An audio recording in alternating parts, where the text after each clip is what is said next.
മമ്മയാണെങ്കിൽ വാതിലും പൂട്ടി കാണിക്കാനും പറ്റിയില്ല. നല്ല പൊരിഞ്ഞ മഴയാണ് ഗൈസ്. നല്ല പൊരിഞ്ഞ മഴ പറയാൻ നല്ല തണുപ്പും കാറ്റൊക്കെ ഉണ്ട്. നല്ല തണുത്ത കാറ്റാണ്. അമ്മമ്മ അവിടെ ഓലൊക്കെ കൊണ്ടിട്ടിട്ടുണ്ട്. എന്താ മീൻസ് ചെരുപ്പാന്ന് ഒരു ബ്ലാക്ക് ഒരു കളർ ഉണ്ട്. അതാണ് അതേ മമ്മനെ കണ്ടോ ഗൈസ് നിങ്ങൾ? അതാണ് എൻ്റെ മമ്മ. അപ്പൊ ഇവിടെ നല്ല പൊരിഞ്ഞ മഴയാണ്. അല്ലമേമ ഉറങ്ങാണ്.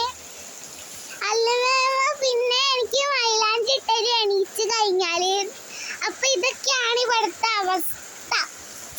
അതായത് നല്ല പൊരിഞ്ഞ മഴ. എൻ്റെ ഊഞ്ഞാലൊക്കെ നല്ലോണം നനഞ്ഞതായിട്ടുണ്ട്.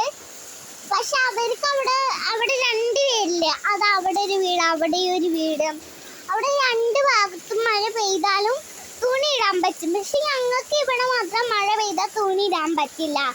അപ്പൊ നമ്മൾ ഈ വീഡിയോ ഇത് വെച്ച് അവസാനിക്കുകയാണ്. Tata bye bye, see you. ഉമ്മ ഇനി അടുത്ത വീഡിയോയ്ക്ക് കാണാം കേട്ടോ.